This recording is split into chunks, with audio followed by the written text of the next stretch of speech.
নমস্কার, channel Bangla studio থেকে আমি সৌমিত্র। আমার সঙ্গে রয়েছেন সংবাদ বিশ্লেষক সুমন বসুরায়। নির্বাচনের দিনক্ষণ কিন্তু ঘোষণা হয়ে গেছে। আমরা অনেক কিছু শুনেছি, নির্বাচনের দিনক্ষণ যখন ঘোষণা হয়ে যায় আদর্শ আচরণবিধি যেমন থাকে সেরকম একটা আমরা কিন্তু এবার নতুন টার্ম শুনতে পাচ্ছি, সেটা হচ্ছে আর্থিক স্পর্শকাতর যেসব আসন রয়েছে, সেই আর্থিক স্পর্শকাতর আসন এটাকে কি বলা হচ্ছে? দেখেন, একদমই ঠিক। আমরা জানি যে স্পর্শকাতর কেন্দ্র, আমরা জানি অতি স্পর্শকাতর কেন্দ্র।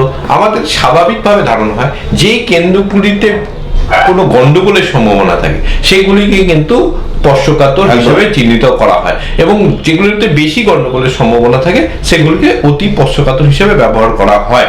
এমনটাই কিন্তু আমরা বারবার শুনে আসছি। এইবার দেখা যাচ্ছে যে 42টি যে আসন রয়েছে তার মধ্যে বেশ কয়েকটি আসনকে আর্থিক স্পর্শকাতর বলা হয়েছে। আর্থিক স্পর্শকাতর কেন বলা হয়েছে তার কারণ হচ্ছে এই জায়গাগুলি থেকে প্রচুর পরিমাণে কিন্তু টাকা উদ্ধার হয়েছে, বা দেখা যাচ্ছে যে সেখান থেকে অন্য অনেক জিনিস যেগুলি অর্থ সংক্রান্ত বিষয়ে যুক্ত সেগুলি কিন্তু উদ্ধার হয়েছে। আর তার ফলে কিন্তু সেই কেন্দ্রগুলিকে এবার আর্থিক স্পর্শকাতর হিসেবে ঘোষণা করেছে কেন্দ্রীয় নির্বাচন কমিশন। এবং যে কেন্দ্রগুলি এবার আর্থিক স্পর্শকাতর হিসেবে চিহ্নিত হয়েছে এবং সেই কেন্দ্রগুলির মধ্যে উল্লেখযোগ্যভাবে উত্তরবঙ্গের ক্ষেত্রে 3টা এবং দক্ষিণবঙ্গের ক্ষেত্রে 3টা। যদিও উত্তরবঙ্গে 8টি আসন রয়েছে, সেখানে কিন্তু দক্ষিণবঙ্গে অনেক বেশি সংখ্যা আসন রয়েছে, কিন্তু আর্থিক যে স্পর্শকাতর কেন্দ্র সেই স্পর্শকাতর সংখ্যা সেই তুলনায় বা অনুপাতে যদি দেখি তাহলে অনেকটাই কম দক্ষিণবঙ্গে। উত্তরবঙ্গের দার্জিলিং, কেন এখান থেকে জানেন যে এটা একটা বাণিজ্য নগরী রয়েছে শিলিগুড়ি, এবং সেখানে প্রচুর বিষয় থাকে, বা আমরা দেখেছি আগেও যে অর্থ কিন্তু উদ্ধার হয়েছে বিভিন্ন জায়গা থেকে। সুতরাং এই কেন্দ্রটিকে, দার্জিলিং কেন্দ্রকে আর্থিক স্পর্শকাতর হিসাবে গণ্য করা হচ্ছে। সেই সঙ্গে 2 মালদাকে, উত্তর মালদা এবং দক্ষিণ মালদা, এই দুই যে আসন রয়েছে এই দুটি আসনকেই কিন্তু স্পর্শকাতর করা হয়েছে।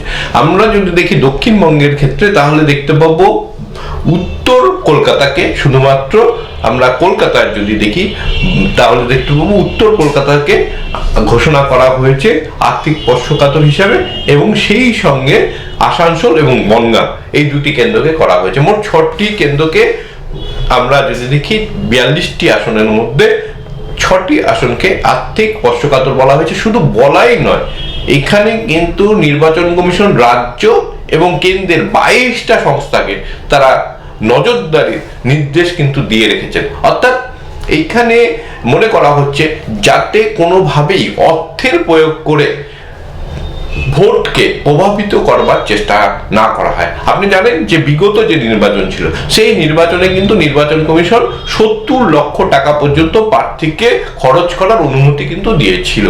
এবছর সেই পরিমাণটা কিন্তু বাড়ানো হয়েছে, 1 লাফে কিন্তু 20 লক্ষ টাকা বাড়ানো হয়েছে। অর্থাৎ 90 লক্ষ টাকা পর্যন্ত একজন প্রার্থী তিনি খরচা করতে পারবেন। এবং দেখা যায় ভোটের সময় এই যে টাকাটা, সেই টাকাটার অতিরিক্ত কিন্তু খরচা হয় বলে অনেকে কিন্তু অভিযোগ করে থাকেন। যদিও সে ব্যাপারে নির্বাচন কমিশন চূড়ান্ত সিদ্ধান্ত নেয়, তারা কাগজপত্র দেখে যে হিসাব পান তার নিরিখেই কিন্তু বলা হয়ে থাকে। এবং আরো একটা মজার জিনিস থাকে যে বহু প্রার্থী রয়েছে, তারা যেমন খরচা করেন, কিন্তু খরচা তাদেরকে করতে অনেক সময় দেখা যায় কার্পণ্য করতে হয় এই কারণে যে তার বেশি তারা খরচা করতে পারবেন না, আর হাতের অর্থ থাকা সত্ত্বেও তারা খরচা করতে পারেন না, কারণ নির্বাচন কমিশনের এই যে বিধিনিষেধ থাকে যে 90 লক্ষ টাকা এবার যেটা করা হয়েছে তার বেশি খরচা করা যাবে। আবার অনেক প্রার্থী কিন্তু এরকম থাকে যারা কিন্তু সেই মানে এত টাকা, অর্থাৎ 90 লক্ষ টাকা, সেই টাকা খরচের জায়গাতেই থাকে না, তারা কিন্তু অনেক কম টাকা খরচের জায়গায় থাকেন বা খরচ করতে পারেন।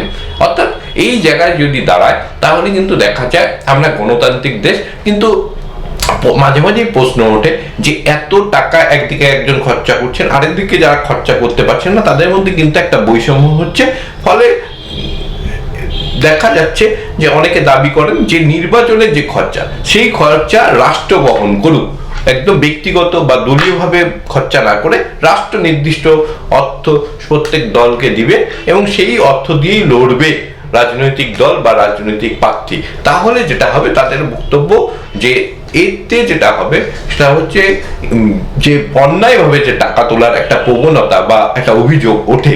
আপনি জানেন যে আর্থিক বন্ড নিয়ে, নির্বাচনী বন্ড নিয়ে কিন্তু একটা ব্যাপক কিন্তু একটা শোরগোল পড়ে গিয়েছে এবং সুপ্রিম কোর্ট কিন্তু ব্যাংককে নির্দেশ দিয়েছেন যে তাদেরকে জানাতে হবে যে কারা টাকাটা দিল, এবং সেই নিয়ে অনেক কিন্তু ঘটনাক্রম ঘটেই চলেছে। সুতরাং তার মাঝখানে কিন্তু দেখা যাচ্ছে এই আর্থিক পক্ষপাতর ঘোষণা করে নির্বাচন কমিশন কিন্তু স্বচ্ছ, নিরপেক্ষ এবং সবাই যাতে সমান সুযোগ পান ভোটের ক্ষেত্রে প্রার্থীরা, তার কিন্তু ব্যবস্থা করবার জন্য আরো একটি পদক্ষেপ কিন্তু এবার নিল, এবং সেটা একটা ভালো পদক্ষেপ বলেই আমার মনে হয়েছে। তো আপনারা এতক্ষণ শুনলেন যে নির্বাচন কমিশন কিন্তু ভোট ডিক্লেয়ার করে দিয়েছেন এবং সেই সঙ্গে সঙ্গে কিন্তু আদর্শ আচরণ বিধিও লাগু হয়ে গেছে। আর সে জায়গায় দাঁড়িয়ে আমরা যেটা এবার নতুন শুনেছিলাম যে আর্থিক স্পর্শকাতর আসন, সেই সম্পর্কে কিন্তু বিশ্লেষণ করলেন সংবাদ বিশ্লেষক সুমন বসু রায়। এবং এর আগে যে ব্যবস্থা ছিল তাতে কিন্তু প্রত্যেক প্রার্থী 70 লক্ষ টাকা করে নির্বাচনে খরচ করতে পারতো, সেই জায়গায় দাঁড়িয়ে কিন্তু এবার 20 লক্ষ টাকা করে বেড়েছে।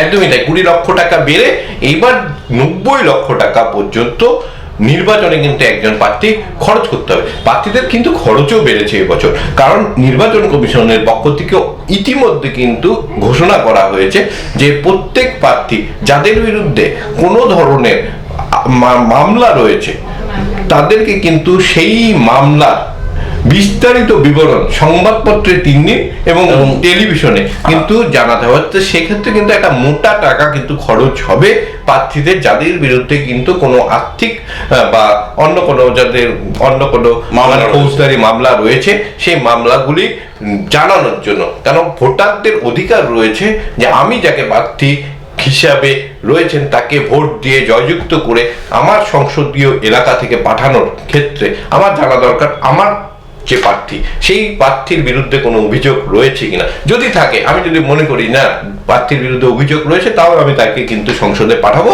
তাহলে আমি সেটা সংবাদ মাধ্যমে জেনে তারপর কিন্তু তাকে পাঠাতে আমি যদি মনে করি, তাহলে আমি তাকে ভোট দেব। সুতরাং এই যে অপশনটা রাখা হয়েছে, এটা একটা ভালো উদ্যোগ মনে করা হচ্ছে। এই উদ্যোগের ফলে যেটা হবে, আগামী দিনে ভোটে দাঁড়ানোর ক্ষেত্রে যে প্রবণতা দেখা যায় যে যাদের বিরুদ্ধে বিভিন্ন ধরনের অভিযোগ রয়েছে, সেই ধরনের ক্ষেত্রে কিন্তু যদি মানুষ মনে করে যে না, যাদের বিরুদ্ধে অভিযোগ রয়েছে তাদেরকে আমরা ভোট দেব না, তাহলে কিন্তু সেই প্রবণতা কমবে। আর সেই উদ্দেশ্যেই সম্ভবত এই নির্দেশ কিন্তু আমরা দেখতে পাচ্ছি। গত নির্বাচন 2019 সালের নির্বাচনেও কিন্তু এই নির্দেশ ছিল, কিন্তু এবার একটু কঠোর করা হয়েছে। সুতরাং আমরা দেখতে পাচ্ছি যে নির্বাচন কমিশন কিন্তু বিভিন্ন সময় তাদের অভিজ্ঞতাকে কাজে লাগিয়ে তারা কিন্তু সুষ্ঠু, অবাধ এবং নিরপেক্ষ যেমন নির্বাচন চাইছে, সেই সঙ্গে নির্বাচনের মাধ্যমে যাতে কোনো প্রার্থী যাদের যোগ্যতা নেই বা যাদের কিন্তু সংসদীয় গণতন্ত্রে থাকা উচিত নয়, একদম সর্বোচ্চ যে আমরা যদি বলি যেখানে আইন তৈরি হয় অর্থাৎ সংসদ, সেখানে সেই জন্য কিন্তু এই উদ্যোগগুলো নেওয়া শুরু হয়েছে। এবং এর ফলে আমাদের কতটা লাভ হবে বা লাভ আদৌ হবে কিনা সেটা কিন্তু ভবিষ্যৎ বলবে। তবে নির্বাচন কমিশনের পক্ষ থেকে বিগত যে নির্বাচন 2019 সালে, সেখানেও আমরা যেটা দেখেছিলাম, এবার কিন্তু সেটাকে আরেকটু কঠোর করে আরো বেশি এটার উপর নজরদারি করা হচ্ছে এবং নির্দেশ কিন্তু জারি হয়েছে। সামনেই ভোট রয়েছে, 19 এপ্রিল থেকে আমরা দেখতে পাবো ভোট প্রথম পর্যায়ে শুরু হয়ে যাবে। তার আগে কিন্তু এই বিষয়ে আমাদেরকে আরো বিস্তারিত কিন্তু আমরা দেখতে পাবো যে মানুষ যখন সংবাদপত্রে বিজ্ঞাপন বার হবে তাদের প্রার্থীদের, সেই নিয়ে কি চর্চা শুরু হয়। তো এতক্ষণ আমরা সরাসরি স্টুডিও থেকে ছিলাম, আমার সঙ্গে ছিলেন সংবাদ বিশ্লেষক সুমন বসু রায়। কারণ আপনারা শুনলেন যে এই যে সুষ্ঠু এবং অবাধ ভোট করবার জন্য কমিশন যেসব নিয়মগুলো লাগু করেছেন, সেই সব নিয়ম নিয়ে কিন্তু আমরা আবারও আপনাদের কাছে ফিরে আসবো, আবারও চর্চায় থাকবো আপনাদের সাথে। কাজে চোখ রাখুন আমাদের চ্যানেলে, দেখতে থাকুন আমাদের চ্যানেল। ততক্ষণের জন্য নমস্কার।